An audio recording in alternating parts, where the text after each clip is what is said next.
Hello, अब आ रही है आवाज? आवाज आ रही है अब?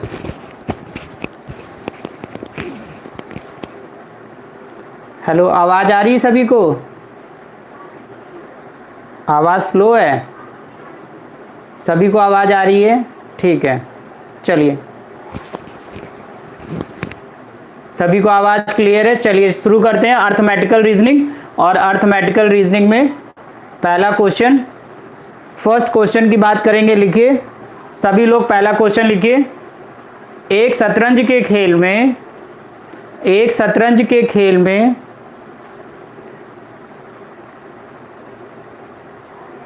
एक शतरंज के खेल में 6 खिलाड़ियों ने भाग लिया। फर्स्ट क्वेश्चन लिखिए, एक शतरंज के खेल में, एक शतरंज के खेल में 6 खिलाड़ियों ने भाग लिया।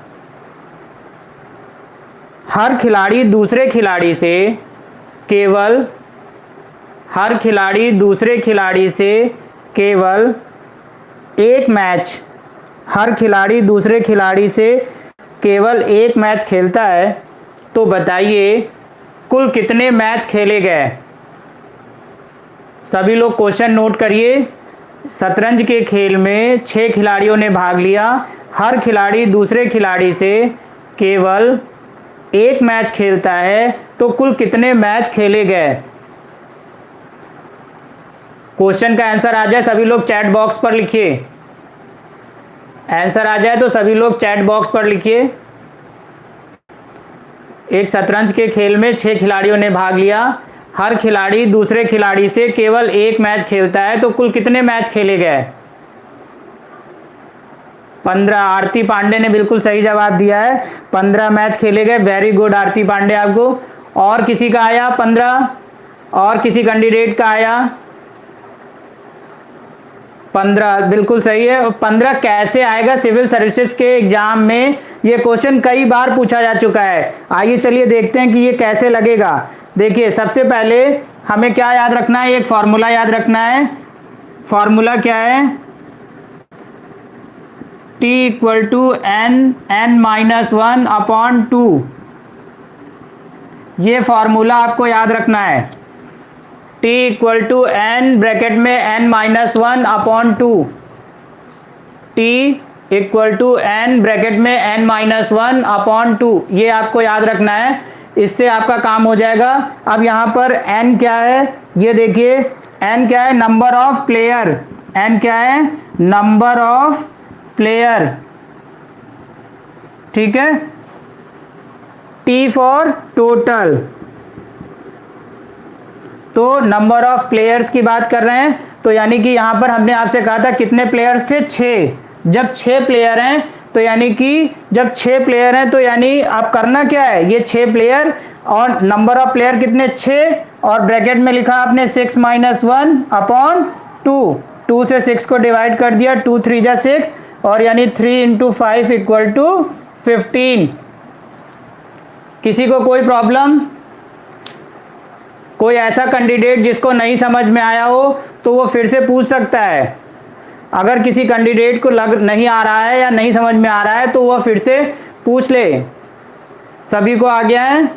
चलिए आगे चलते हैं। नेक्स्ट क्वेश्चन नोट करिए। सभी को क्लियर हो गया है? स्क्रीनशॉट ले लीजिए।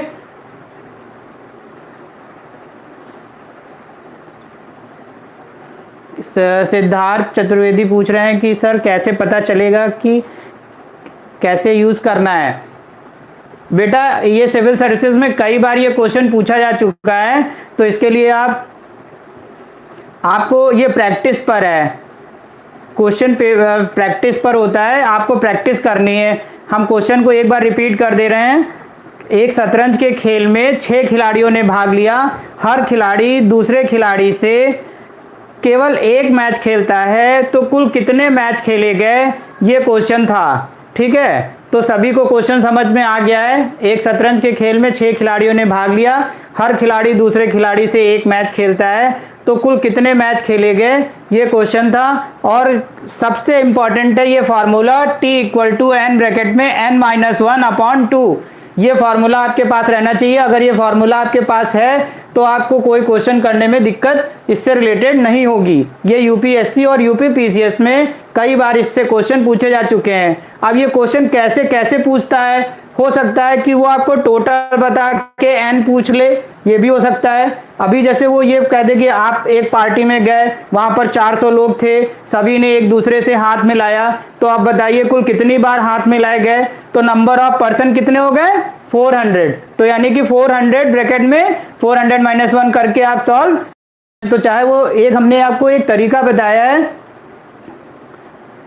हमने आपको एक तरीका बता दिया कि जो है आप कैसे करेंगे। ठीक है, चलिए नेक्स्ट क्वेश्चन पे बात करते हैं। बेटा मैं क्वेश्चन रिपीट कर सकता हूं, मैं क्वेश्चन को बार बार, हम ग्रुप पर बाद में क्वेश्चन डाल देंगे, जितने भी क्वेश्चन हम कराएंगे हम उसको ग्रुप पर बाद में क्वेश्चन को डाल देंगे। ठीक है, एकदम क्लियर है बेटा, एकदम क्लियर, बोर्ड पे एकदम क्लियर दिख रहा है, कोई इशू नहीं है। ठीक है, चलिए मैं एक्सप्लेन भी कर दे रहा हूं, इसीलिए बार बार चीजों को। आगे चलते हैं, नेक्स्ट क्वेश्चन लिखिए। अगला क्वेश्चन लिखिए। एक स्टूडेंट को एक एग्जाम में सही प्रश्न करने के, एक स्टूडेंट को एक एग्जाम में सही प्रश्न करने के 4 मार्क्स मिलते हैं। मैं इंग्लिश में भी अभी रिपीट कर दे रहा हूं क्वेश्चन को, टर्म इंग्लिश में बता दे रहा हूं, आप बिल्कुल परेशान मत होइए, बाईलैंग्वेज कर दूंगा बिल्कुल, आशुतोष जायसवाल जी परेशान मत होइए।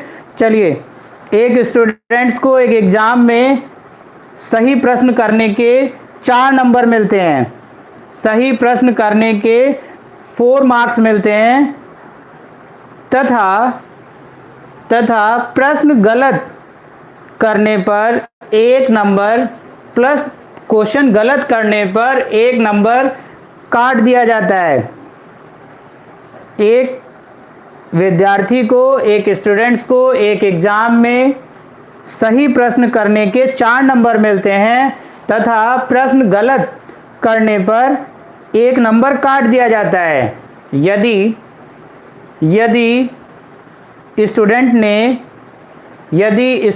ने कुल 75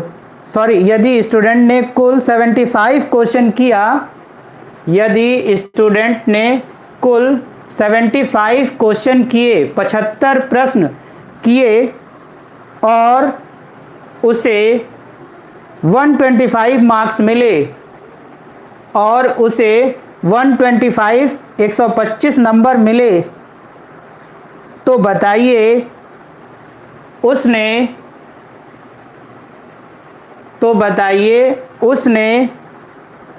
कितने प्रश्न सही हल किए। तो बताइए उसने कितने प्रश्न सही हल किए। तो बताइए उसने कितने प्रश्न सही हल किए।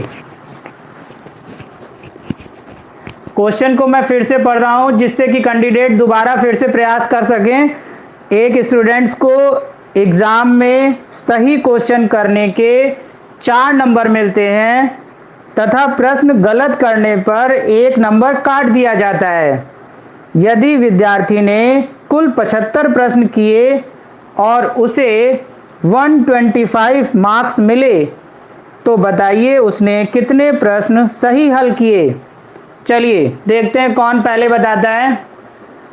जेपी जी ने बताया है 40, जेपी जी ने 40 बताया, जो बिल्कुल सही उत्तर है, वेरी गुड। देवकृष्ण शुक्ला ने बताया 40, वेरी गुड।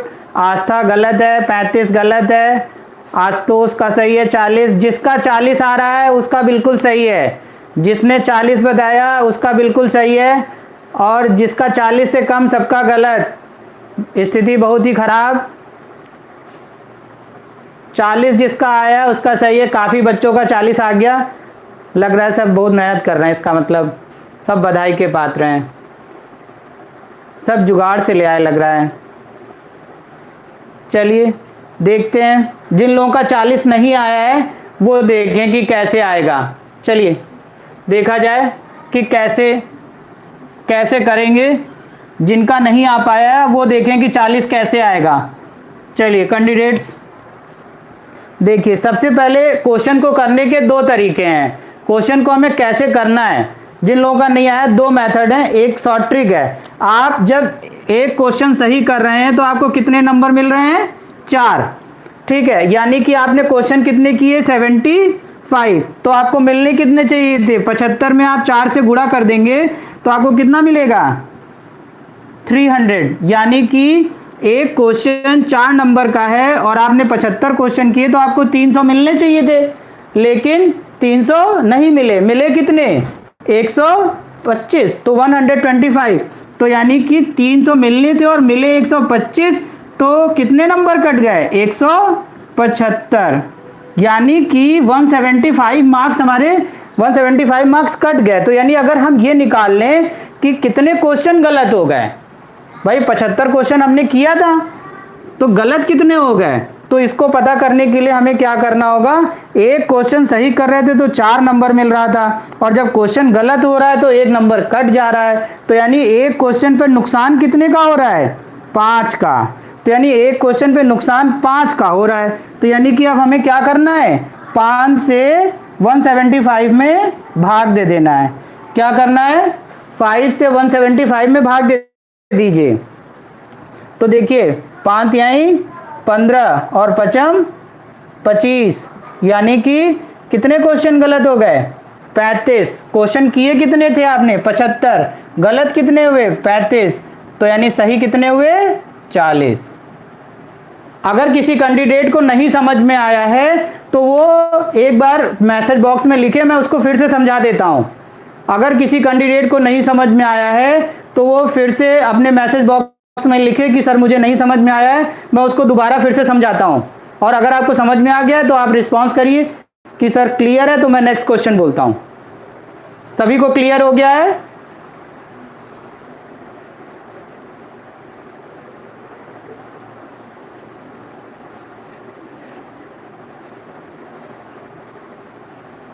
एक बार रिपीट कर देता हूं, फिर से रिपीट कर देता हूं। कुछ लोगों को समझ में आ गया है, कुछ लोगों को समझ में नहीं आया है। एक बार फिर से समझ लीजिए, जिन लोगों को नहीं समझ में आया है वो फिर से समझ लें। देखिए एक क्वेश्चन 4 नंबर का था। जब एक क्वेश्चन 4 नंबर का है तो यानी कि आपने 75 क्वेश्चन किए हैं तो आपको कितने नंबर मिलने चाहिए थे, 75 इंटू 4 इक्वल टू 300, यानी 300 मार्क्स आपको मिलने चाहिए थे। ठीक है, लेकिन अब क्या हुआ, कैंडिडेट को मिले कितने नंबर हैं, 125, यानी कि कितने नंबर कट गए, 175 नंबर कट गए। इसका मतलब हमको अगर ये पता चल जाए कि कितने क्वेश्चन हमारे गलत हुए हैं तो हम गलत क्वेश्चन को घटा देंगे 75 में से। तो यानी कि हमको क्या करना है, एक क्वेश्चन 4 नंबर का है। जैसे निगेटिव मार्किंग होती है तो निगेटिव मार्किंग में क्या होता है भाई, आपसे कहा जाता है कि गलत होने पर इतने नंबर कट जाएंगे। जब 1/3 कहते हैं तो 1/3 का मतलब क्या होता है, 3 क्वेश्चन अगर लगातार गलत हुए तो एक सही क्वेश्चन चला जाएगा। ठीक उसी तरीके से यहाँ पर एक क्वेश्चन 4 नंबर का और गलत होने पर एक कटेगा। तो यानी जब एक नंबर कटेगा तो यानी एक क्वेश्चन गलत हुआ तो 4 तो ये गए, एक और गया तो कितने नंबर गए, 5। तो इसलिए हमको क्या करना है, 5 से 175 में भाग दे देना है। जब 5 से 175 में आपने डिवाइड किया तो कितना आया, 35। तो यानी 35 आ गया, तो ये 35 क्या है, क्वेश्चन गलत हो गए। तो यानी कि 75 में से जब 35 क्वेश्चन गलत हो गए तो सही कितने हुए, 40। आशा करते हैं कि सभी को समझ में आ गया होगा। चलिए नेक्स्ट क्वेश्चन, अगला क्वेश्चन लिखिए। एक समूह में मुर्गी तथा गाय हैं, एक ग्रुप में हैन तथा काऊ हैं। आप परेशान मत होइए, मैं क्वेश्चन को पहले हिंदी में बोलूंगा फिर उसको इंग्लिश में भी ट्रांसलेट कर दूंगा। एक ग्रुप में हैन तथा काऊ हैं, यदि ग्रुप में लेग्स की संख्या, यदि समूह में पैरों की संख्या, यदि समूह में पैरों की संख्या सिरों की संख्या के दुगने से यदि समूह में सिरों की संख्या, यदि समूह में पैरों की संख्या सिरों की संख्या के दुगने से 14 ज़्यादा है, यदि समूह में पैरों की संख्या सिरों की संख्या के दुगने से 14 अधिक है, तो ग्रुप में कुल कितनी काऊ हैं? तो ग्रुप में कुल कितनी काऊ हैं? चलिए बताइए ज़रा फटाफट। क्वेश्चन को एक बार मैं फिर से रिपीट कर दे रहा हूँ। एक ग्रुप में हैन तथा काऊ हैं यदि ग्रुप में लेग्स की संख्या हेड की संख्या के डबल से 14 अधिक है, यदि समूह में पैरों की संख्या सिरों की संख्या से, यदि समूह में पैरों की संख्या सिरों की संख्या के दुगने से 14 ज़्यादा है, तो समूह में कुल कितनी गाय हैं? तो समूह में कुल कितनी गाय हैं?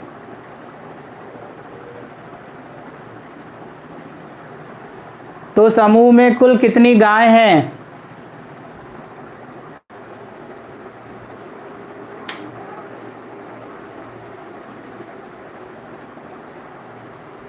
बताइए, देखते हैं कौन पहले बताता है। 7, मोनिका यादव ने 7 बताया। वेरी गुड मोनिका, आपको वेरी गुड।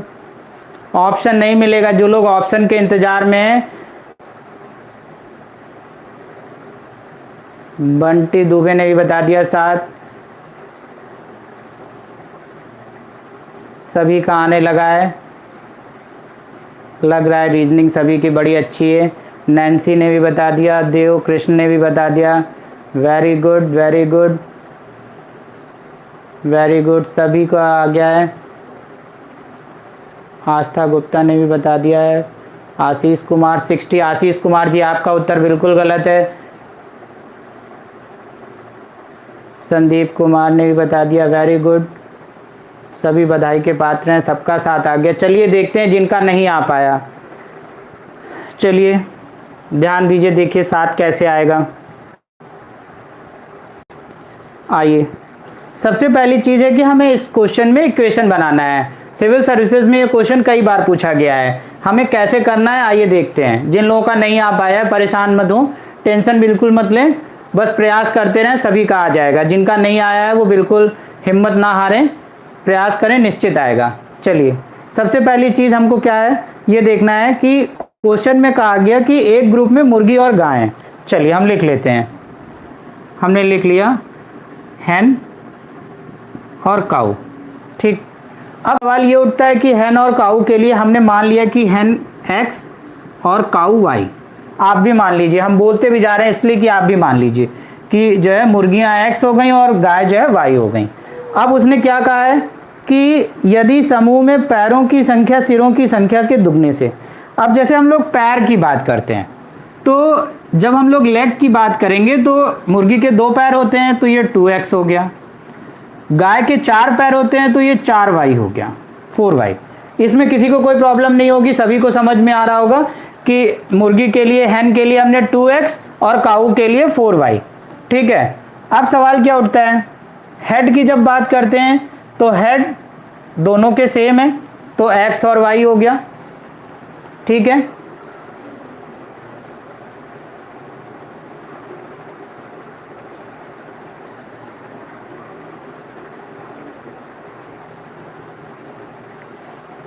देखिए अब क्या है, अब इसमें क्या करना है, कुछ नहीं, आपको अब इक्वेशन बैलेंस करनी है। इक्वेशन कैसे बैलेंस करेंगे, क्वेश्चन में कहा गया कि जब हम लोग पैर की बात करेंगे तो यानी लेग की बात करेंगे तो आप इसको ऐसे लिख सकते हैं 2x + 4y, और जब हेड की बात करेंगे तो आप इसको ऐसे लिख सकते हैं x + y।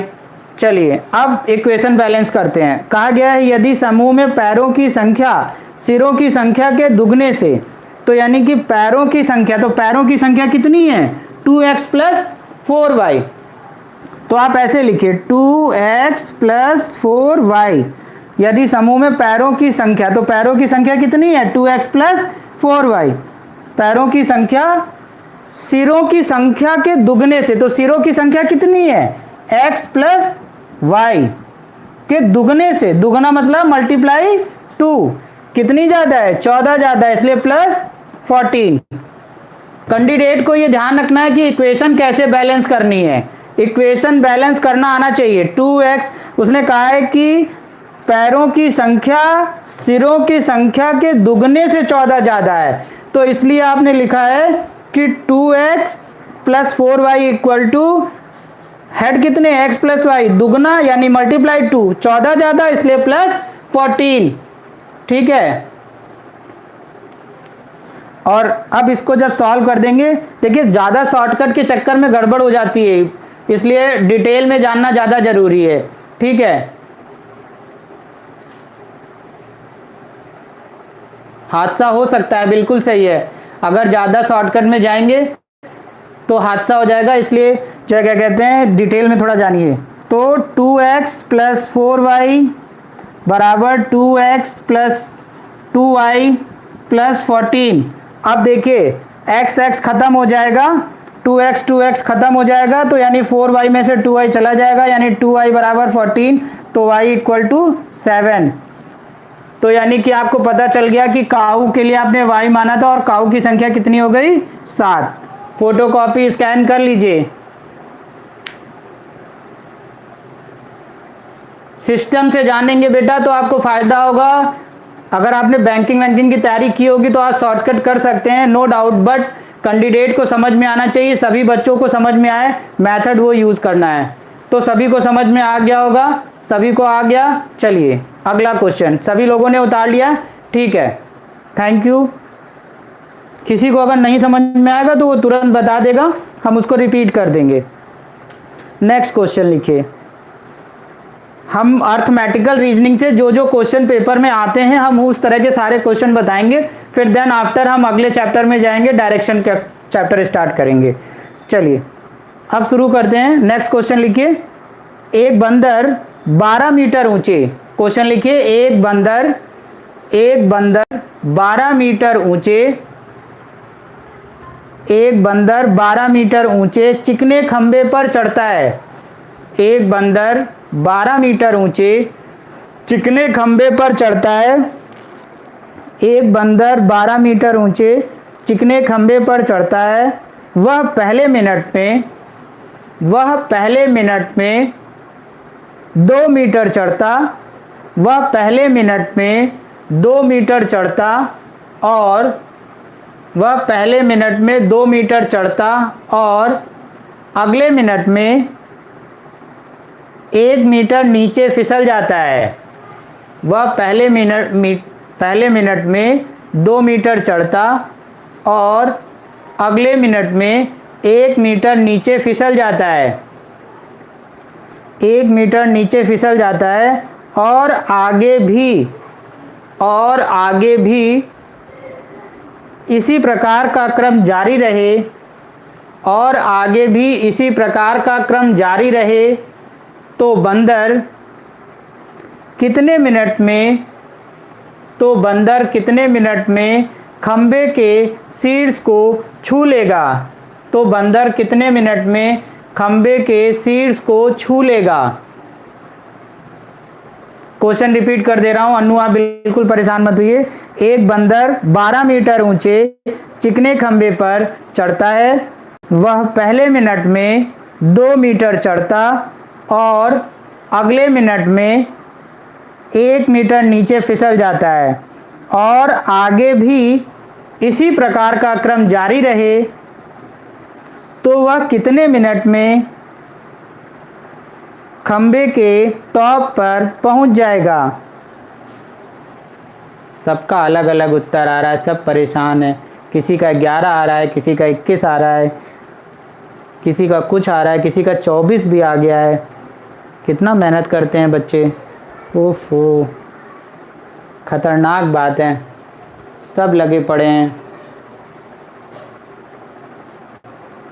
कोई 11 पर है, कोई 21 पर है, कोई 10 पे आ गया, कोई 12 भी आ रहा है। बाप रे बाप, गंभीर समस्या होती जा रही है, एकदम खतरनाक मूड। आज ऐसा लग रहा है कि जैसे हम इस समय क्लास में हैं,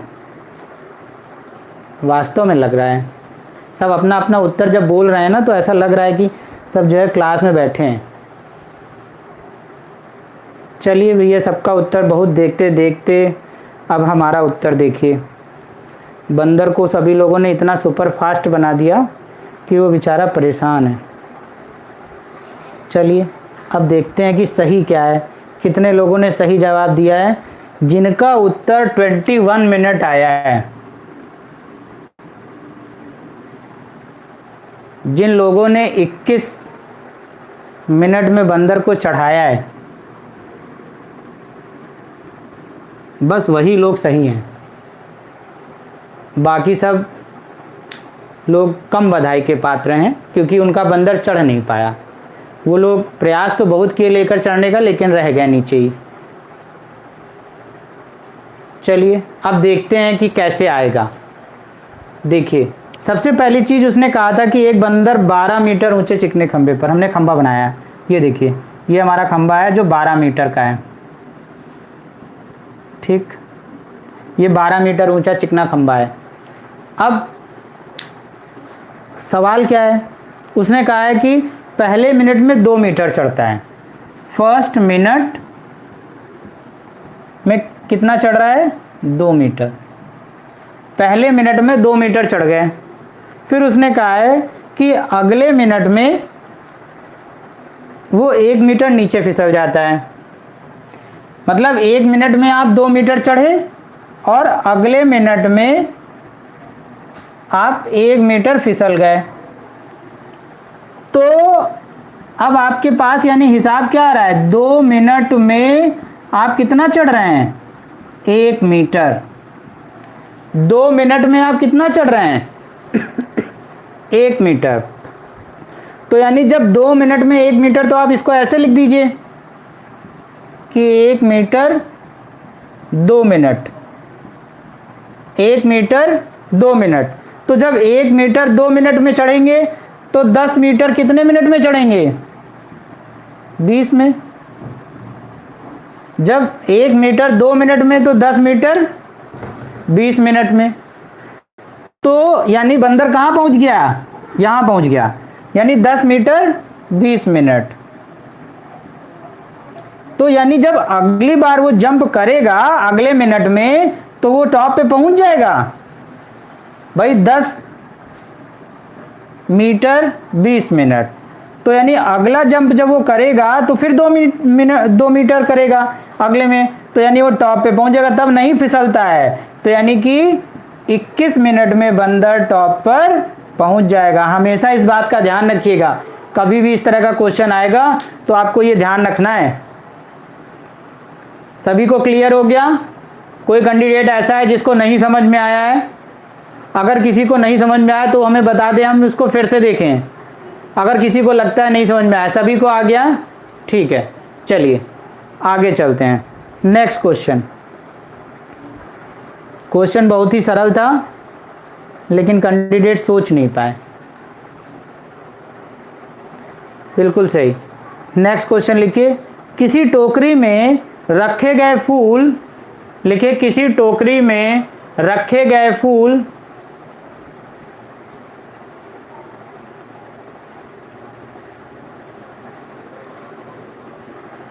किसी टोकरी में रखे गए फूल प्रत्येक मिनट में 2 गुने हो जाते हैं। क्वेश्चन लिखिए, किसी टोकरी में रखे गए फूल प्रत्येक मिनट में 2 गुने हो जाते हैं, और किसी टोकरी में रखे गए फूल प्रत्येक मिनट में 2 गुने हो जाते हैं। हम रिपीट कर रहे हैं, आप नोट करिए। किसी टोकरी में रखे गए फूल प्रत्येक मिनट, पर मिनट डबल हो जाते हैं। प्रत्येक मिनट में 2 गुने हो जाते हैं, और 30 मिनट में टोकरी पूर्ण रूप से भर जाती है। और 30 मिनट में टोकरी पूर्ण रूप से भर जाती है। बताइए टोकरी का 1/4 भाग, टोकरी का 1/4 भाग कितने मिनट में भर जाएगा? टोकरी का 1/4 भाग कितने मिनट में भर जाएगा?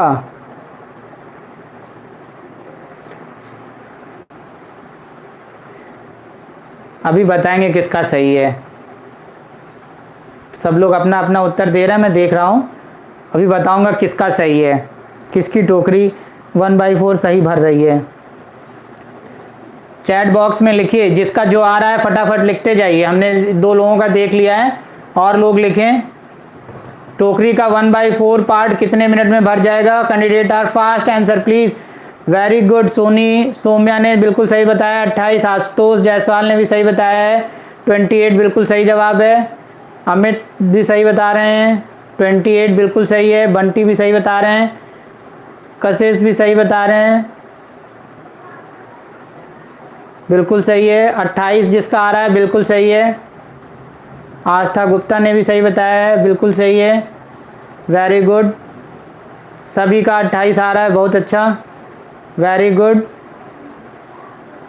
लग रहा है सबका आ गया क्या? 113 students are available in the class, और आंसर भी लगभग स्टूडेंट दे रहे हैं, बहुत अच्छी बात है। चलिए एक नज़र देख लेते हैं जिन लोगों का नहीं आ पाया है, फिर नेक्स्ट क्वेश्चन। चलिए, जिन लोगों का नहीं आ पाया है कैंडिडेट ध्यान रखें, कभी भी इस तरह का क्वेश्चन आए, हमारा बताने, इस क्वेश्चन को देने का सिर्फ ये उद्देश्य था कि आपको सिर्फ इतना ध्यान रखना है, जब 30 में फुल हो रही है तो हाफ, क्योंकि हर अगले मिनट में जस्ट नेक्स्ट मंथ मतलब अगले मिनट में ही जो है डबल हो जाती है, तो यानी हाफ की जब बात करेंगे तो 29 मिनट्स।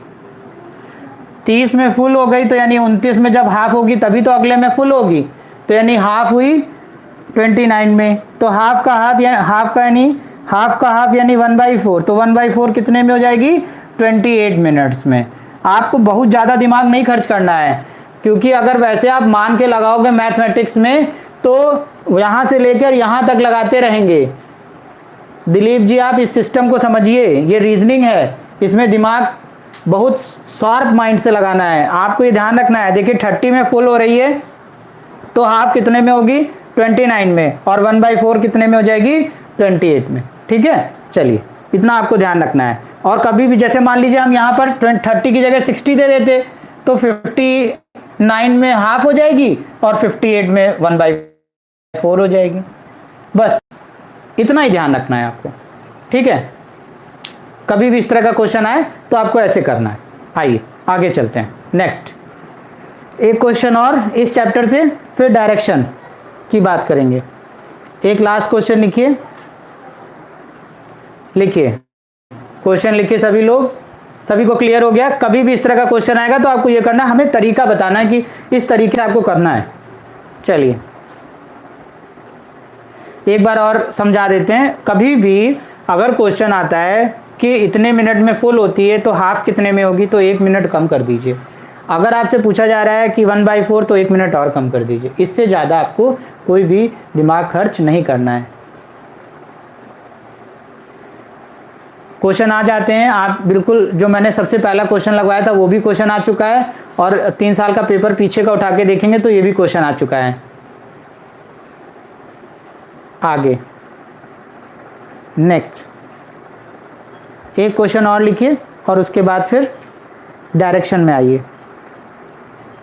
लिखिए, गिरधारी लाल के परिवार में उसकी पत्नी राधा, गिरधारी लाल के परिवार में उसकी पत्नी राधा, गिरधारी लाल के परिवार में उसकी पत्नी राधा, 3 पुत्र और 2 पुत्रियां हैं।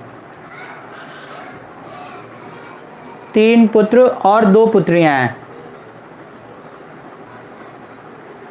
गिरधारी लाल के परिवार में उसकी पत्नी राधा, 3 पुत्र और 2 पुत्रियां हैं।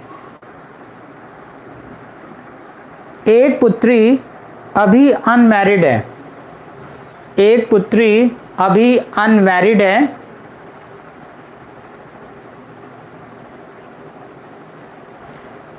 एक पुत्री अभी अनमैरिड है और दूसरी पुत्री का एक पुत्र है। एक पुत्री अभी अनमैरिड है और दूसरी पुत्री का एक पुत्र है। इसके साथ ही दो पुत्रों में से प्रत्येक के इसके साथ ही दो पुत्रों में से प्रत्येक के दो पुत्रों में से प्रत्येक के दो बच्चे हैं और तीसरे के तीन बच्चे हैं। इसके साथ ही दो पुत्रों में से प्रत्येक के दो बच्चे हैं और तीसरे के तीन बच्चे हैं। एक बूढ़ी चाची और दामाद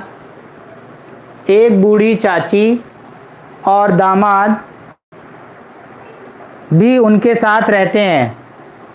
एक बूढ़ी चाची और दामाद भी उनके साथ रहते हैं।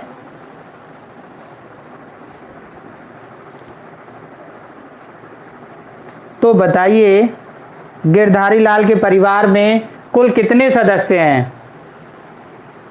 ये अर्थमेटिकल रीजनिंग का आखिरी क्वेश्चन है। हमने हर तरह का क्वेश्चन बताया है। तो बताइए गिरधारी लाल के परिवार में कुल कितने सदस्य हैं? क्वेश्चन मैं रिपीट कर दे रहा हूँ, किसी कैंडिडेट का अगर छूटा है तो वो चेक कर ले। गिरधारी लाल के परिवार में उसकी पत्नी राधा, 3 पुत्र और 2 पुत्रियां हैं। एक पुत्री अभी अविवाहित है और दूसरी पुत्री का एक पुत्र है। साथ ही 2 पुत्रों में से प्रत्येक के 2 बच्चे हैं और तीसरे के 3 बच्चे हैं। एक बूढ़ी चाची तथा दामाद भी उनके साथ रहते हैं। गिरधारी लाल के परिवार में कुल कितने सदस्य हैं? चलिए भैया उत्तर बताइए, देखें किसका उत्तर सही आ रहा है। गिरधारी लाल के परिवार में कुल कितने सदस्य हैं?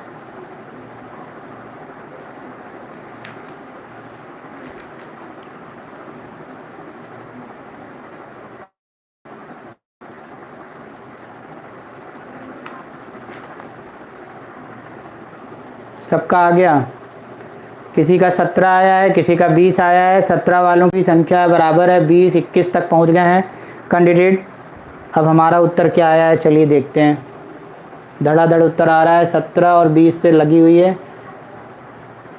कैंडिडेट हादसा हो गया। देखिए सब सिविल सर्विसेज के अभ्यर्थी हैं और सिविल सर्विसेज में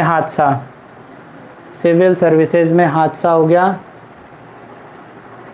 जिन लोगों का उत्तर 17 आया है उनका उत्तर गलत है। जिन लोगों का उत्तर 20 आया है उनका उत्तर सही है। अब गलती क्या की है कैंडिडेट ने? 15 वाले तो महा गलत हैं, एकदम गंभीर। जिनका उत्तर 20 आया है वो सही है। अब 20 कैसे आएगा चलिए देखते हैं। 20 कैसे आएगा? आइए, हादसा हो गया, बिल्कुल सही कह रहे हैं। लोग बच्चों को गिन लिए और उनकी वाइफ को छोड़ दिए। जो 17 लाए हैं वो उनकी जो 3 बेटे हैं उनकी पत्नियां कहाँ जाएंगी? पत्नी क्या दूसरे घर जाएंगी? पत्नियों को छोड़ दिया लोगों ने। ठीक है, तो ध्यान रखिए 20 आएगा। जिन लोगों का 17 आया है परिवार फिर से गिनिए। 17 में ज्वाइंट फैमिली में रहिए। देखिए 17 थे, जिन लोगों ने पत्नियों को छोड़ा है इसीलिए उनके 3 कम है। पत्नियों को जोड़ लीजिए, 20 पूरे हो जाएंगे। चलिए आगे चलते हैं, नेक्स्ट चैप्टर पे आते हैं। ठीक है, चलिए। वाइफ गायब कर दिया था ना। आइए डायरेक्शन, अब बात करेंगे हम लोग डायरेक्शन की। नेक्स्ट चैप्टर में आते हैं। इस चैप्टर से इतने तरह के क्वेश्चन होते हैं। आप लोग रिवीजन लगाई कर करिएगा। अगर किसी को नहीं आएगा तो व्हाट्सएप ग्रुप पर डालिएगा, फिर मैं बता दूंगा। चलिए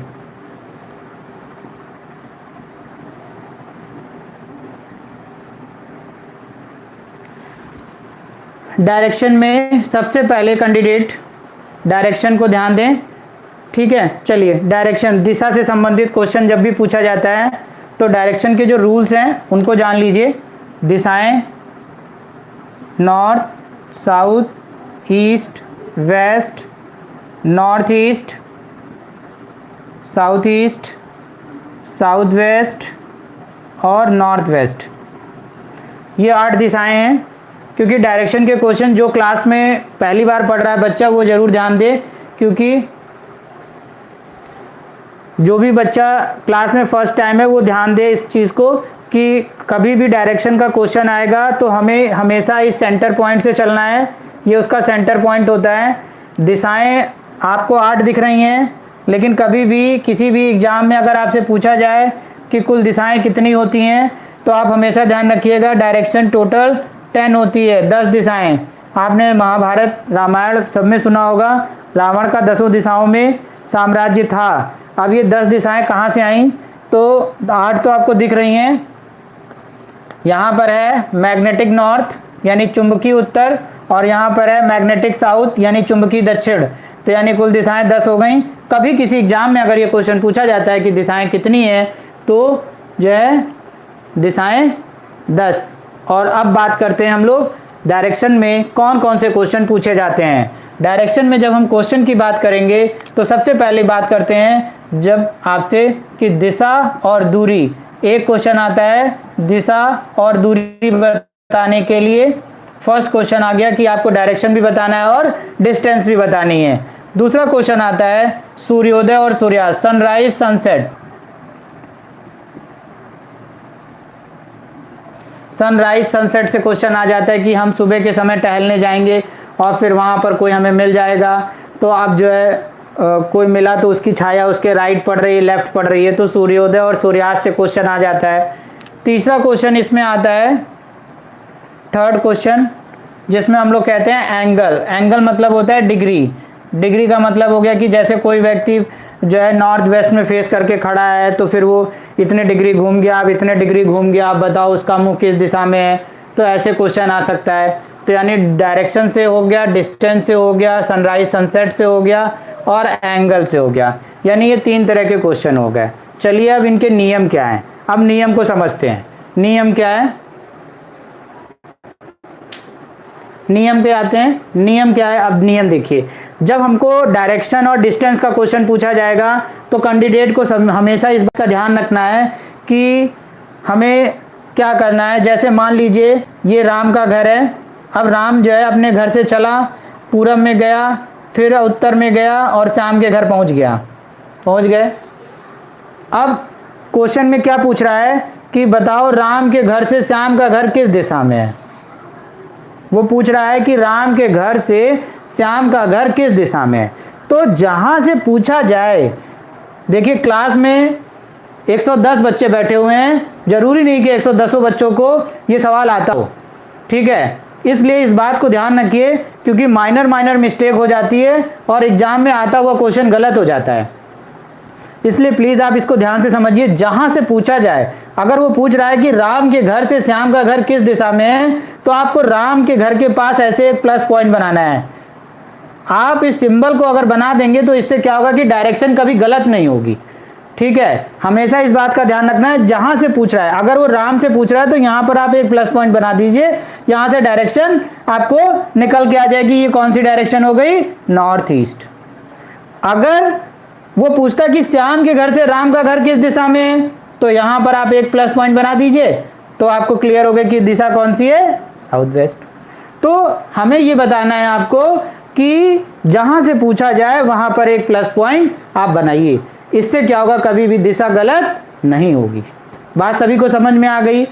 अब यहीं पर एक छोटा सा और सवाल है। सवाल क्या है, सवाल ये, मान लीजिए कि हम यहाँ 5 किलोमीटर चले थे, यहाँ 12 किलोमीटर चले। अब वो कह रहा है कि बताओ राम के घर से श्याम का घर कितनी दूरी पर है। तो जब हम दूरी की बात करते हैं तो हमको हमेशा ध्यान रखना है कि डायरेक्शन के क्वेश्चन में या तो ट्रायंगल बनता है, या तो रेक्टेंगल बनता है, या तो स्क्वायर बनता है। तो इस बात का हमेशा ध्यान रखना है कि क्वेश्चन को करते समय क्या बन रहा है, अब जैसे यहाँ पे ट्रायंगल बन रहा है, अगर ट्रायंगल बन रहा है तो हमको ये निकालना है। ये निकालना है का मतलब क्या हुआ, हम लोग पढ़ते थे ये आधार है, ये लंब है, ये क्या है, कर्ण है। तो जो अभ्यर्थी हिंदी मीडियम के उनको तो ये पता हो गया कि फार्मूला है पाइथागोरस का, कर्ण का स्क्वायर बराबर लंब का स्क्वायर प्लस आधार का स्क्वायर। ये है फार्मूला, कर्ण का स्क्वायर बराबर लंब का स्क्वायर प्लस आधार का स्क्वायर। ठीक, अब हमको क्या निकालना है, और जो इंग्लिश मीडियम के स्टूडेंट्स हैं वो ऐसे याद कर लें कि देखिए ये ए है, ये बी है, ये सी है। तो हम कह सकते हैं कि ए सी का स्क्वायर बराबर ए बी का स्क्वायर प्लस बी सी का स्क्वायर। ठीक है, अब आप सॉल्व कर सकते हैं, वैल्यू रख दीजिए और सॉल्व कर लीजिए। आशा करता हूं कि सभी को समझ में आ गया होगा। ठीक है, चलिए आगे। सूर्योदय और सूर्यास्त का क्वेश्चन अगर पूछा जाएगा तो इसमें क्या टैक्टिस है, क्या ध्यान रखना है, आइए इसके बारे में चलते हैं। अब इसको मैं हटा रहा हूं क्योंकि एक एक चीज आपको बताता जाऊंगा। तो अब सूर्योदय और सूर्यास्त से अगर क्वेश्चन आ जाएगा तो कैंडिडेट कैसे करेगा, क्या इंपॉर्टेंस है, अब इसको समझते हैं। मिटा दूं ना, स्क्रीनशॉट लेना है तो स्क्रीनशॉट ले लीजिए। ठीक है, चलिए, जब सूर्योदय और सूर्यास्त का क्वेश्चन आएगा तो सूर्योदय और सूर्यास्त के क्वेश्चन में आपको क्या करना है, सूर्योदय और सूर्यास्त के क्वेश्चन में इंपॉर्टेंट क्या है, पेपर में क्वेश्चन आए और क्वेश्चन गलत ना हो जाए उसके लिए आपको क्या ध्यान रखना है। देखिए, सबसे पहली चीज, अगर क्वेश्चन सूर्योदय से पूछा जाएगा तो सूरज कहां बनेगा, यहां बनेगा। सबसे पहली बात, सूरज कहां है, सूर्योदय, तो सूर्योदय कहां हो रहा है, पूरब में। अब कभी भी सनराइज और सनसेट का क्वेश्चन आए और ऑप्शन आपके पास नॉर्थ होगा, साउथ होगा, ईस्ट होगा और वेस्ट होगा, यही चार मिलते हैं। ईस्ट और वेस्ट कभी भी आंसर नहीं होता, हमेशा ध्यान रखिएगा। क्वेश्चन सूर्योदय और सूर्यास्त का अगर आएगा तो सूर्योदय और सूर्यास्त के क्वेश्चन में ईस्ट और वेस्ट आंसर नहीं होता। आंसर क्या होगा, या तो नॉर्थ होगा और या तो साउथ होगा, इन दोनों में से कोई होगा। क्यों होगा, अब आगे देखते हैं। जब सूर्योदय होगा तो चाहे आदमी आदमी हो, चाहे खंबा आदमी हो, चाहे जानवर आदमी हो, वो हमेशा ऐसे होगा। ठीक, जो व्यक्ति ऊपर देख रहा है उसका राइट ये और लेफ्ट ये है, जो व्यक्ति नीचे देख रहा है उसका लेफ्ट ये और राइट ये। ठीक, तो अब जब सूरज की रोशनी उधर से पड़ेगी तो शैडो कैसे बनेगी, ऐसे बनेगी। बस ऐसे ही आपको भी रफ स्केच करना है।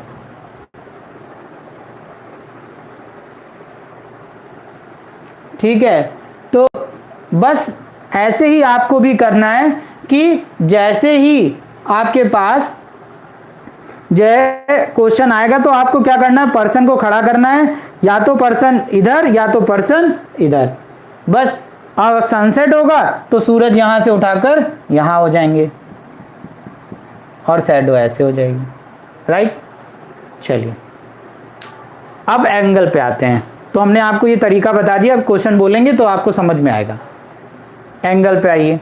एंगल में क्या है, सबसे पहली चीज, अगर हम इसको ऐसे बंद कर दें, बंद कर दिया, जब हम बंद कर देंगे तो ये कितने डिग्री का हो गया, 360 डिग्री, यानी हर गैप 45 डिग्री का है। यानी सारे गैप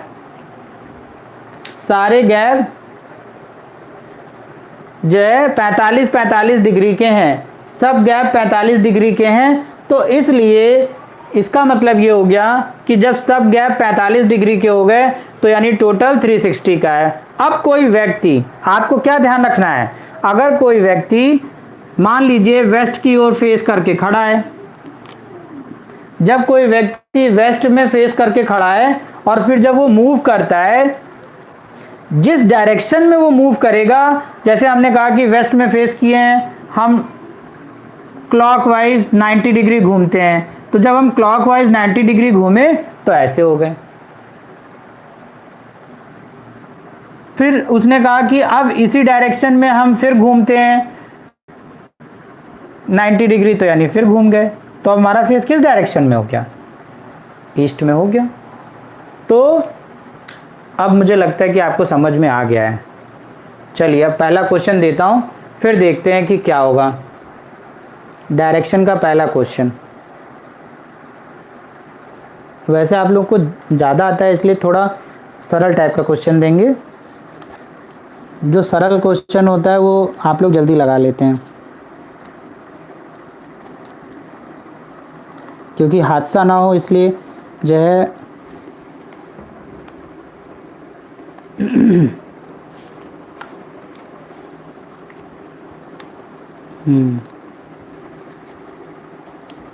लिखिए।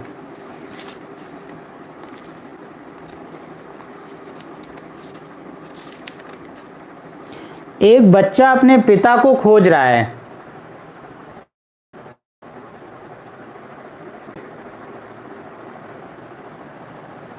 एक बच्चा अपने पिता को खोज रहा है। एंगल वाला भी समझा देंगे, आप परेशान मत होइए, जब क्वेश्चन देंगे ना तो फिर समझा देंगे। एक बच्चा अपने पिता को खोज रहा है। अभी हम बंटी समझा देंगे, आप परेशान मत होइए, क्वेश्चन लिखिए। अभी हम जब क्वेश्चन बोलेंगे तो हम समझा देंगे, ठीक है। एक बच्चा अपने पिता को खोज रहा है। वह पूर्व की ओर अपने राइट साइड मुड़ने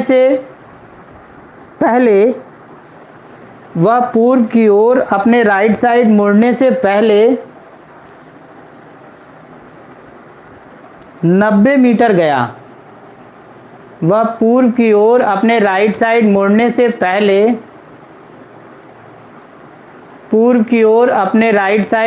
से पहले 90 मीटर गया। क्वेश्चन बहुत आराम से लिखिएगा, मैं बहुत आराम से बोल रहा हूं, आप आराम से लिखें। एक बच्चा अपने पिता को खोज रहा है।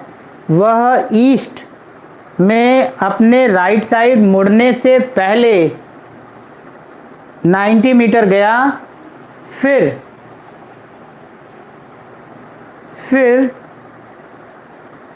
वह अपने राइट साइड मुड़ने से पहले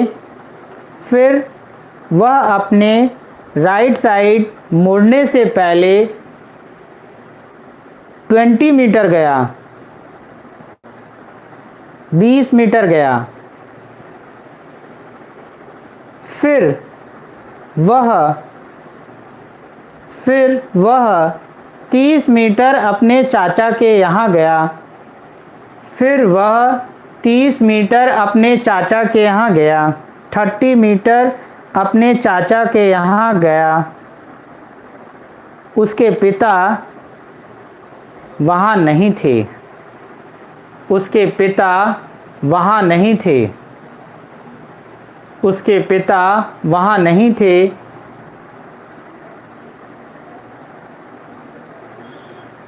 फिर वहाँ से 100 मीटर नॉर्थ की ओर गया। फिर वहाँ से 100 मीटर नॉर्थ की ओर गया। फिर वहाँ से 100 मीटर नॉर्थ की ओर गया। 100 मीटर नॉर्थ की ओर गया। जहाँ सड़क पर उसके पापा मिल गए। जहाँ सड़क पर उसके पापा मिल गए।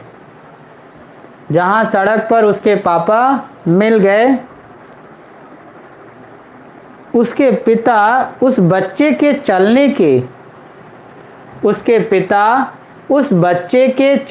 के स्टार्टिंग पॉइंट से उसके पिता उस बच्चे के चलने के स्टार्टिंग पॉइंट से किस दिशा में और कितनी दूरी पर थे। क्वेश्चन को मैं फिर से रिपीट कर रहा हूं, जिन बच्चों का छूट गया है वो क्वेश्चन फिर से चेक कर लें। एक बच्चा अपने पिता को खोज रहा है। वह पूर्व की ओर अपने दाहिनी ओर मुड़ने से पहले 90 मीटर गया। फिर वह अपने राइट साइड मुड़ने से पहले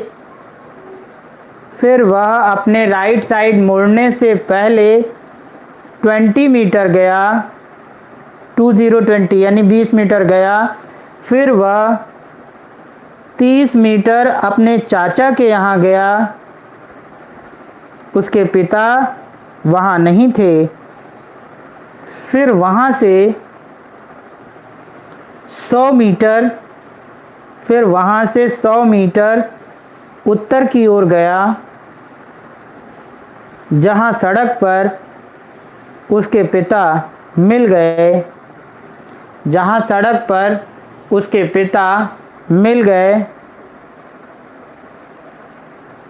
उसके पिता उस बच्चे के चलने के प्रारंभिक स्थान से कितनी दूरी पर और किस दिशा में थे?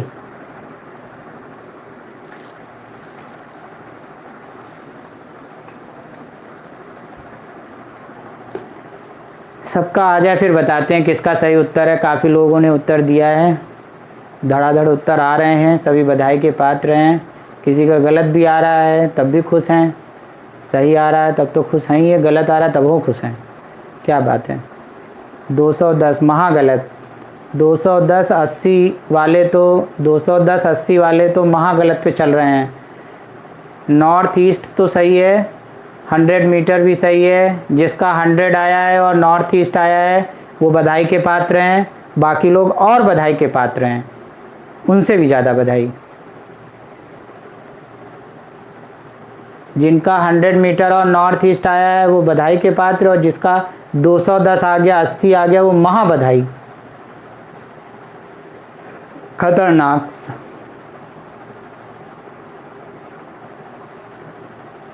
और जिसका नहीं आया वो अति उत्तम बधाई। बधाइयों के ही प्रकार है ना, कम बधाई, अधिक बधाई, बहुत बधाई।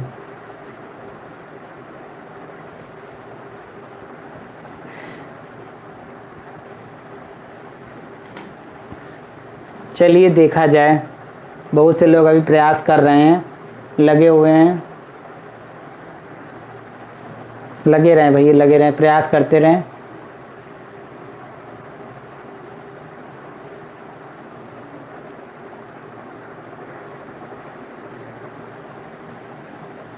दो 210 जिसका आया है वो महा महा महा बधाई। महा गलत, महा गलत। 100 आएगा और नॉर्थ ईस्ट आएगा। जिसका 100 और नॉर्थ ईस्ट आया है उसका सही है, और जिसका नहीं आया है चलिए देखते हैं, बताते हैं कैसे आएगा। समझिए, बोर्ड पर देखिए, बताते हैं। सबसे पहले कहता है एक बच्चा अपने पिता को खोज रहा है। वह पूर्व की ओर अपने दाईं ओर मुड़ने से पहले 90 मीटर गया। बच्चा ये है, वह पूर्व की ओर यानी हम पूरब में गए। उसने कहा कि पूर्व की ओर दाईं ओर मुड़ने से पहले कितना चले? 90 चल दिए। फिर उसने कहा दाईं ओर मुड़ने से पहले, इसका मतलब है अब 90 मीटर चलने के बाद क्या किया? हम दाहिने मुड़ गए। फिर 90 चले और फिर दाहिने मुड़ गए, क्योंकि उसने कहा है कि पूर्व की ओर दाहिनी ओर मुड़ने से पहले 90 मीटर गया, तो यानी 90 चले और दाहिने मुड़ गए।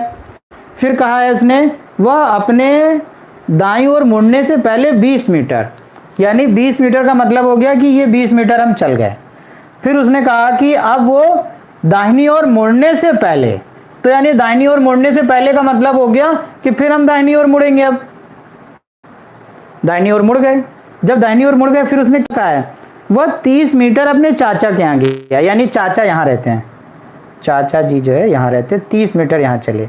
अब यहाँ पापा नहीं मिले। जब यहाँ पापा नहीं मिले तो पापा को ढूंढने के लिए कहाँ गया? 100 मीटर कहाँ गया? नॉर्थ। 100 मीटर नॉर्थ में आ गया। ये क्या है? 100 मीटर है नॉर्थ। यहाँ पे मिल गए पापा। ये स्टार्टिंग पॉइंट था, ये एंडिंग पॉइंट है। एसपी मतलब स्टार्टिंग पॉइंट और ईपी मतलब एंडिंग पॉइंट। हमने सबसे पहले पूछा था कि दिशा बताइए। प्रारंभिक बिंदु से पापा जहां मिले हैं तो ये कौन सी दिशा हो गई? North east. सभी को क्लियर है? दिशा नॉर्थ ईस्ट। अब डिस्टेंस कैसे निकालेंगे?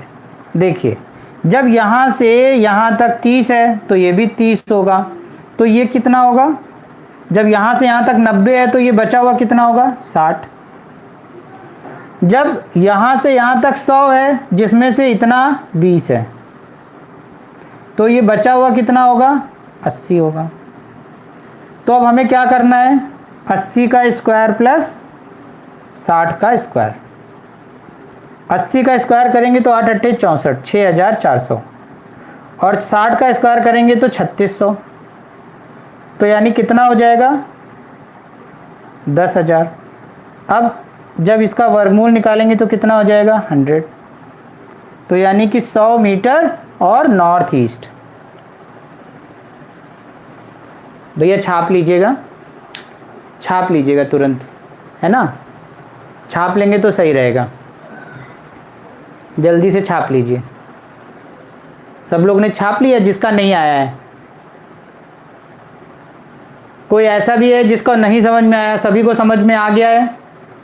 चलिए, सबको समझ में आ गया। नेक्स्ट क्वेश्चन लिखिए।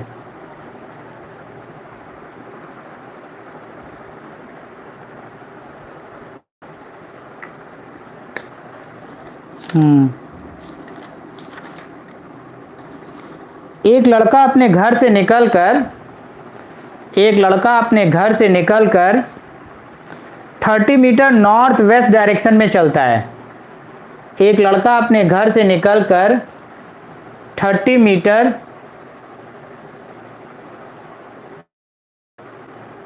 एक लड़का अपने घर से निकलकर 30 मीटर उत्तर पश्चिम दिशा में चलता है। फिर वह दक्षिण पश्चिम दिशा में साउथ वेस्ट डायरेक्शन में 30 मीटर चलता है। फिर वह दक्षिण पश्चिम दिशा में 30 मीटर चलता है। फिर वह 30 मीटर दक्षिण पूर्व दिशा में चलता है। फिर वह अपने घर की तरफ मुड़ता है। बताइए वह किस दिशा में मुड़ेगा? फिर वह अपने घर की तरफ मुड़ता है, बताइए वह किस दिशा में मुड़ेगा? किस दिशा में मुड़ेगा? रिपीट कर दे रहे हैं क्वेश्चन। एक लड़का अपने घर से निकलकर 30 मीटर नॉर्थ वेस्ट डायरेक्शन में चलता है। फिर वह साउथ वेस्ट डायरेक्शन में 30 मीटर चलता है। फिर वह 30 मीटर साउथ ईस्ट डायरेक्शन में चलता है। वह अपने घर की तरफ मुड़ता है, वह किस दिशा में मुड़ेगा?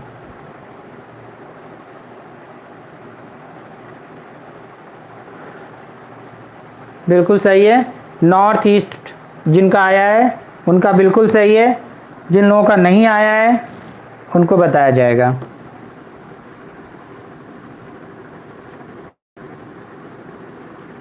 जिन लोगों का नहीं आ पाया है नॉर्थ ईस्ट, देखिए सबसे पहले आप ऐसे एक प्लस पॉइंट बनाइए। क्वेश्चन में कहा गया कि 30 मीटर नॉर्थ वेस्ट, 30 मीटर जब नॉर्थ वेस्ट जाना है तो ये 30 मीटर हम गए नॉर्थ वेस्ट में आ गए। अब हम यहाँ खड़े हैं। फिर उसने कहा है कि 30 मीटर साउथ वेस्ट, तो साउथ वेस्ट जाएंगे तो हम 30 मीटर ये साउथ वेस्ट में आ गए। अब हम यहाँ खड़े हैं। फिर उसने कहा है कि साउथ ईस्ट 30 मीटर, तो साउथ ईस्ट में आ गए। अब हमको घर जाना है, तो घर हमारा ये है, तो यानी ये कौन सी डायरेक्शन हो गई? North east. चलिए अगला क्वेश्चन नेक्स्ट लिखिए।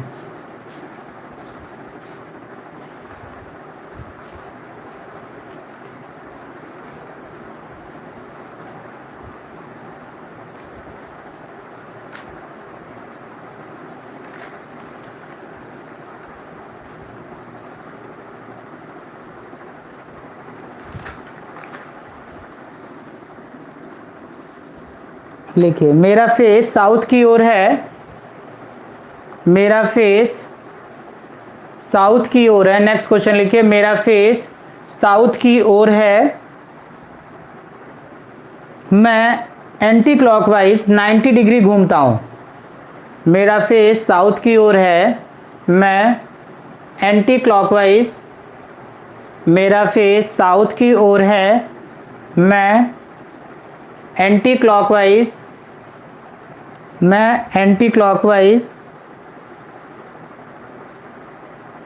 90 डिग्री घूमता हूँ।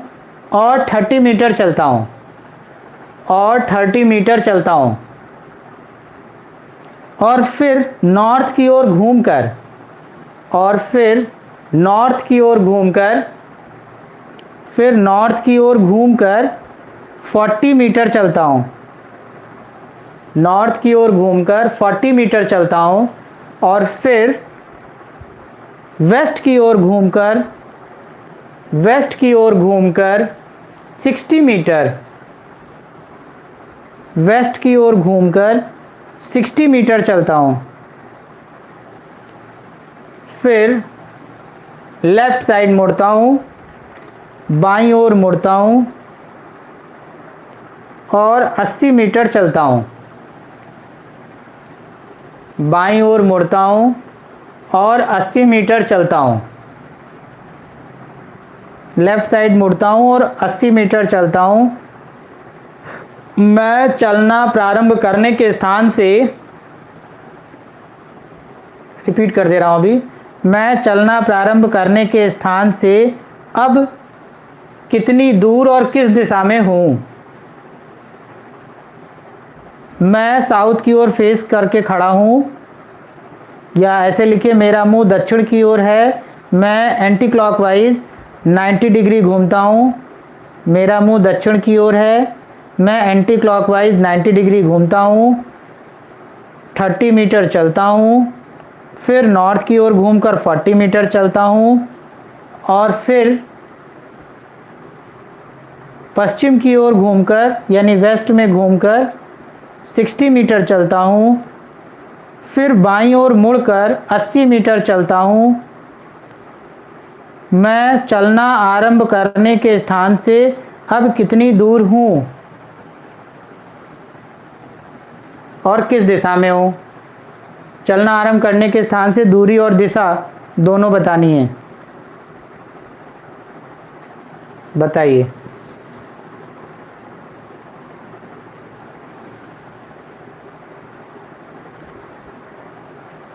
देखते हैं।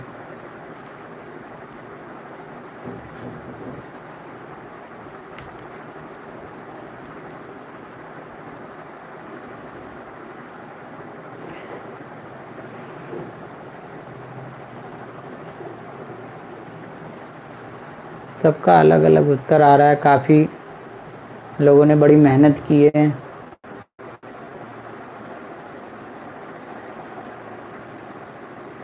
जिन लोगों का 50 मीटर साउथ वेस्ट आ रहा है उनका सही है। जिनका 50 मीटर साउथ वेस्ट आ रहा है उनका सही है। 50 मीटर साउथ वेस्ट, बाकी का अति उत्तम है, सुपर। जो 50 मीटर साउथ वेस्ट है वो बिल्कुल सही है, बाकी सब भगवान भरोसे हैं। 50 मीटर साउथ वेस्ट। चलिए देखते हैं कैसे। देखिए क्वेश्चन में कह रहा है, सबसे पहले उसने कहा है मेरा मुंह दक्षिण की ओर है और मैं एंटी क्लॉकवाइज 90 डिग्री घूमता हूँ। ये देखिए हम दक्षिण की ओर मुंह कर लिए, ठीक है। अब जब हम एंटी क्लॉकवाइज घूमेंगे तो यानी हम कैसे घूमेंगे, ऐसे घूमेंगे। अब हमारा मुंह कैसे हो गया, अब ऐसे हो गया, यानी हम कैसे चल रहे हैं, ऐसे। कितना चले, 30, फिर 40 चले, फिर 60 चले, फिर 80 चले, ठीक। अब उसने पूछा है कि स्टार्टिंग पॉइंट से, तो स्टार्टिंग हमने कहाँ किया था, यहाँ से। खड़े कहाँ हैं, यहाँ हैं। तो ये कौन सी दिशा हो गई, जब ये नॉर्थ है, ये साउथ है, ये ईस्ट है, ये वेस्ट है, तो ये साउथ वेस्ट। सबका आया साउथ वेस्ट। अब डिस्टेंस देखिए, जब यहाँ से यहाँ तक 60 है, इतना 30 है, तो बचा हुआ क्या हुआ, ये 30। जब यहाँ से यहाँ तक 40 है तो ये बचा 40, तो 30 का स्क्वायर प्लस 40 का स्क्वायर। 900, 1600, 2500, 2500 किसका वर्गमूल है? 50 का।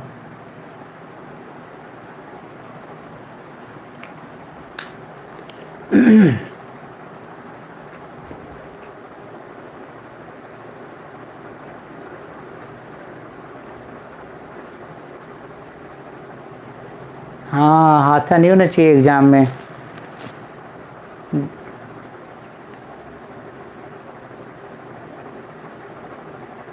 एक बार फिर से समझा देते हैं, देख लीजिए।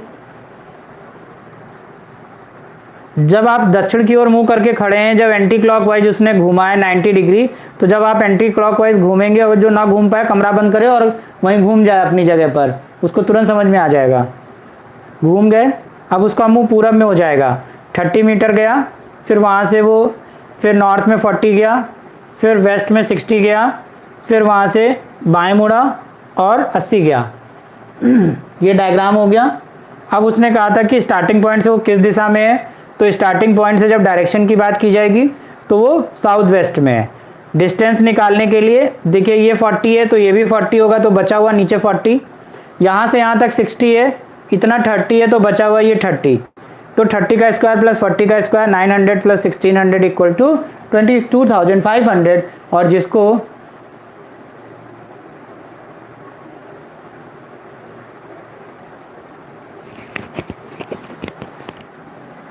ठीक है, तो 2500 किसका वर्गमूल है? 50 का। छाप लीजिए, जिसका नहीं आया वो छाप ले। ठीक है,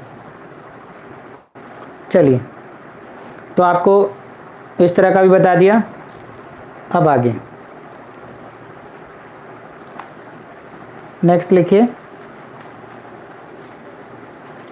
एक व्यक्ति वेस्ट की ओर फेस करके खड़ा है, एक व्यक्ति पश्चिम की ओर मुंह करके खड़ा है। वह एंटी क्लॉकवाइज 90 डिग्री घूमता है, एंटी क्लॉकवाइज 90 डिग्री घूमता है।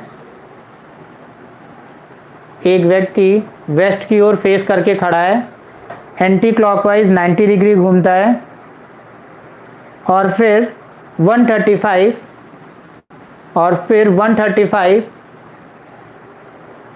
उसी डायरेक्शन में घूमता है। 135 उसी डायरेक्शन में घूमता है, और अंत में वह 270 डिग्री क्लॉकवाइज घूमता है। अंत में वह 270 डिग्री क्लॉकवाइज घूमता है। बताइए कि अब उसका मुंह किस दिशा में है? बताइए अब उसका मुंह किस दिशा में है?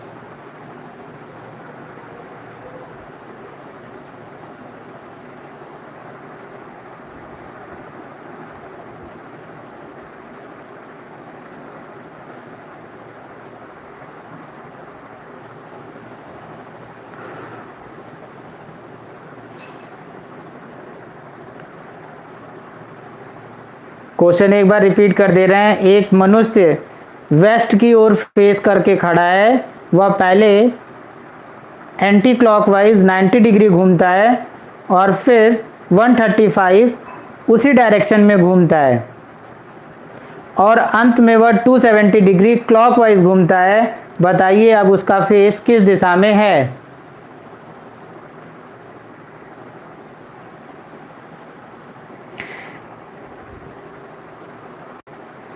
वो कितने अलग अलग उत्तर आने लगे हैं।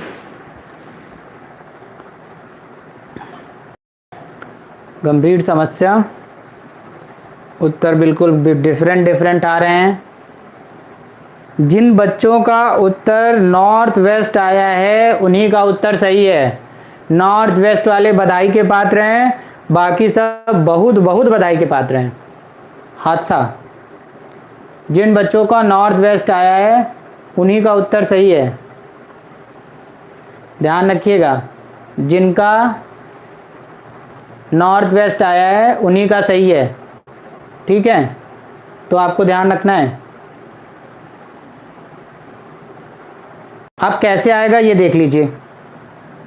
दो मेथड हैं, पहले गांव वाला मेथड समझिए फिर शहर वाला समझिए। North south east west, north east south east, south west north west. देखिए सबसे पहले कह रहा है कि वो वेस्ट की ओर फेस करके खड़ा है, ये हो गया आपका फेस वेस्ट में। फिर उसने कहा है कि वो पहले एंटी क्लॉकवाइज 90 डिग्री घूमता है। 90 डिग्री आप एंटी क्लॉकवाइज घूम गए, कहाँ आ गए, यहाँ आ गए। फिर उसने कहा है फिर वो 135 उसी दिशा में, उसी दिशा में 135 का मतलब होता है 45, 45 90 और 45 135। यानी अब हम कहाँ पहुँच गए, नॉर्थ ईस्ट। अब वो क्या पूछ रहा है, फिर वो कह रहा है अंत में वह 270 डिग्री क्लॉकवाइज, 270 डिग्री क्लॉकवाइज चलना है। इसका मतलब क्या हो गया 270, यानी कि हम यहाँ से जब घड़ी की दिशा में चलेंगे तो देखिए 45 45 90, 45 135 90, 180 हो गया। अब 180 में कितना और जोड़ दें कि 270 हो जाए, यानी 90 और जोड़ दें तो 45 और 45, यानी कि नॉर्थ वेस्ट। आशा करते हैं कि सभी को समझ में आ गया होगा। और इससे भी एक सरल विधि है, इससे इजी विधि क्या है, जो क्लॉक है, जो क्लॉकवाइज है वो कितना था 90 और 135, इसको जोड़ लीजिए। और एंटी क्लॉकवाइज कितना घुमाएं 270। ज़्यादा कौन है, 270 ज़्यादा है, तो आपको करना क्या है, ज़्यादा में से कम को घटा दीजिए। 270 में से 225 घटा दीजिए। हमेशा ध्यान रखिए ये सब कुछ करने की ज़रूरत ही नहीं है। क्लॉक वाला एक तरफ जोड़िए, एंटी क्लॉक वाला एक तरफ जोड़िए, ज़्यादा में से कम को घटा दीजिए। तो जब ज़्यादा में से कम को घटा देंगे तो वैल्यू जो आई है वो किसकी है, ये ज़्यादा वाले की है ना, यानी एंटी की है। तो एंटी क्लॉकवाइज, यानी कि हम वेस्ट में फेस करके खड़े थे, एंटी क्लॉकवाइज 45 डिग्री घुमा दीजिए, बस आ गया उत्तर। इतना मत चक्कर लगाइए, ये और विधि सरल है, सबसे इजी मेथड। ठीक है, समझ में आ गया सभी को। चलिए आगे, अब राइज सनसेट का एक क्वेश्चन लिखिए।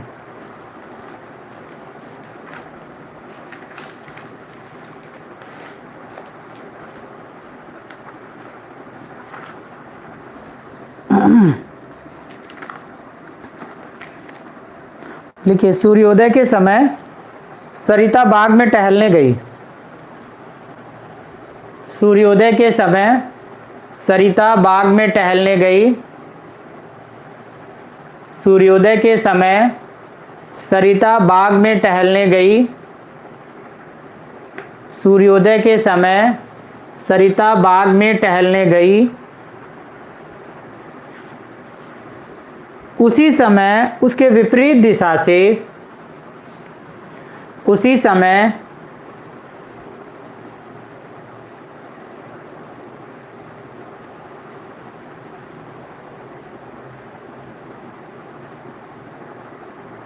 उसी समय उसके विपरीत दिशा से, हाँ क्लॉकवाइज, सॉरी वो क्लॉकवाइज, हाँ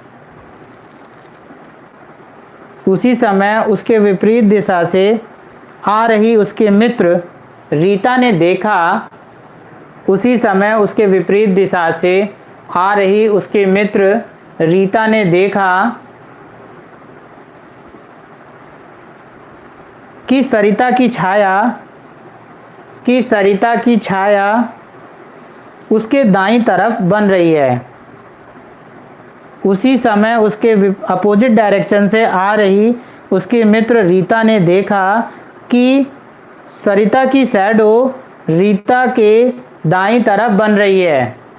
सरिता की शैडो रीता के राइट साइड बन रही है। सरिता किस दिशा से आ रही थी? सरिता किस दिशा से आ रही थी? सरिता किस दिशा से आ रही थी?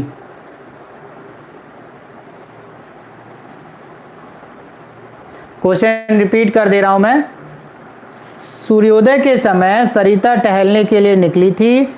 उसी समय उसके विपरीत दिशा से आ रही उसके मित्र रीता ने देखा कि सरिता की छाया रीता के दाईं तरफ बन रही है। रीता ने देखा कि सरिता की छाया रीता के दाहिनी तरफ यानी राइट साइड बन रही है। तो सरिता किस दिशा से आ रही थी?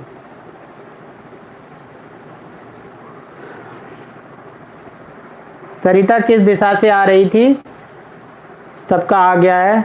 बड़े होशियार बच्चे हैं, सब बधाई के पात्र हैं। भगवान करे इस बार सबका आईएएस पीसीएस में सिलेक्शन हो जाए। जो कहीं थोड़े बहुत रह जाएं वो आरओ यारो हो जाएं।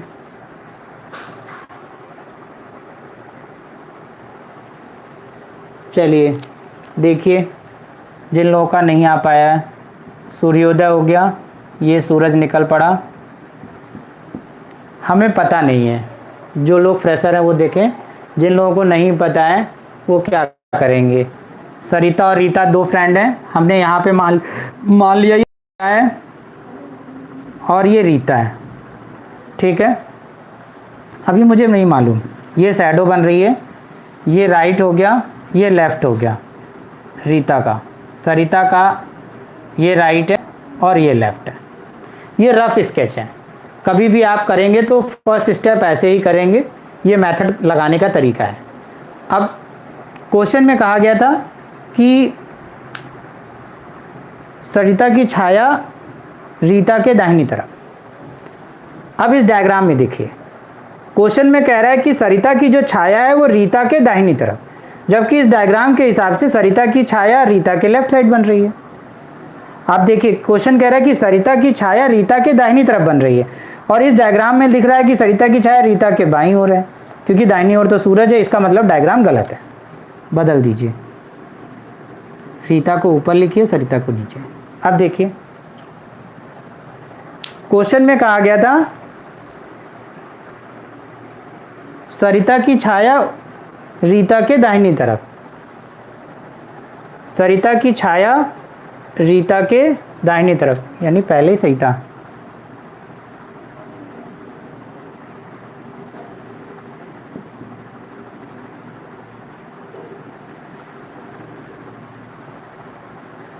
उल्टा लिख गया, ओह सॉरी। राइट और ये लेफ्ट। अब ठीक है, चलिए देखिए। क्वेश्चन में कह रहा था कि सरिता की छाया रीता के राइट साइड। तो आप देखिए, सरिता की छाया रीता के राइट साइड है, यानी कि क्वेश्चन में पूछ रहा है कि सरिता किस दिशा से आ रही थी। तो क्वेश्चन में कह रहा है ना कि रीता ने देखा कि सरिता की छाया रीता के दाहिनी तरफ। सरिता की छाया रीता के दाहिनी तरफ, तो यानी सरिता ने देखा कि सरिता की छाया रीता के दाहिनी तरफ है, यानी रीता के दाहिनी तरफ है। तो अब वो पूछ रहा है कि सरिता किस दिशा से आ रही थी। तो सरिता साउथ से आ रही है, ठीक है। साउथ इसका सही उत्तर है। सभी को समझ में आ गया होगा।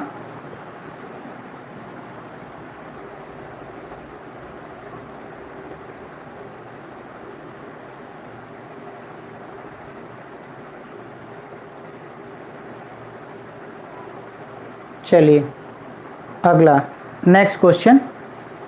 एक क्वेश्चन और करिए, फिर कल मिलेंगे। कल आप लोगों को मैं कैलेंडर और क्लॉक पढ़ाऊंगा, ठीक है। एक क्वेश्चन और कर लीजिए, सनराइज और सनसेट का। इसका तो अब समझ गए, अब इसमें कोई दिक्कत नहीं है। एक थोड़ा सा सरल टाइप का क्वेश्चन है, वो लिखिए संजू के स्कूल की बस, संजू के स्कूल की बस जब उसके स्कूल पहुंचती है, संजू के स्कूल की बस जब उसके स्कूल पहुंचती है तो उसका मुंह नॉर्थ की ओर होता है, उसका मतलब बस का, संजू का नहीं। संजू के स्कूल की बस जब उसके स्कूल पहुंचती है तो उसका मुंह नॉर्थ की ओर होता है। संजू के घर से चलने के बाद, संजू के घर से चलने के बाद वह 2 बार, संजू के घर से चलने के बाद वह 2 बार राइट साइड तथा स्कूल पहुंचने से पहले लेफ्ट साइड मुड़ती है। संजू के घर से चलने के बाद वह 2 बार राइट साइड तथा स्कूल पहुंचने से पहले लेफ्ट साइड मुड़ती है। बताइए संजू के घर से, बताइए संजू के घर के सामने जब बस रुकी थी, बताइए संजू के घर के सामने जब बस रुकी थी तो बस का मुंह किस दिशा की ओर था। बताइए संजू के घर के सामने जब बस रुकी थी तो बस का मुंह किस दिशा में था।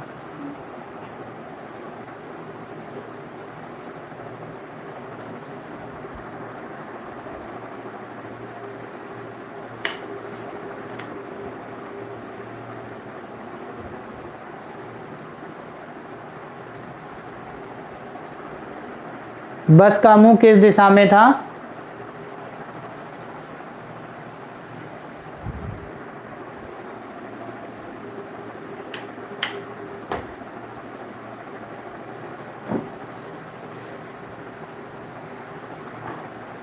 वेस्ट आ गया सभी लोगों का।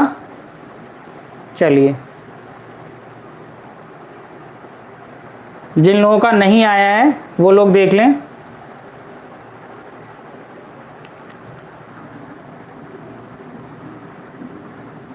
जब उसने कहा है कि जब बस घर से निकली, जब घर से चली, तो जब घर से चलेगी बस, तो इसका मतलब ये हो गया कि बस यहाँ से स्टार्ट हो गई। अब जब यहाँ से स्टार्ट हो, उसने कहा कि सबसे पहले ही उसने बता दिया था कि जब बस विद्यालय पहुँचती है तो बस का फेस नॉर्थ में होता है, तो ये स्कूल हो गया। यानी कि जब खड़ी होगी तो ऐसे खड़ी होगी, तो ऐसे खड़ी होगी, इसका मतलब हो गया कि अब आपका ये होम है। ठीक, तो आप जब ऐसे करेंगे यानी कि जब वेस्ट की ओर फेस करेंगे तो एक बार राइट, दोबारा राइट, 2 बार राइट हो गई और 1 बार लेफ्ट हो गई। तो यानी बस जब घर के सामने खड़ी होगी तो बस का फेस वेस्ट में होगा। चलिए thank you class, thank you class, thank you candidates.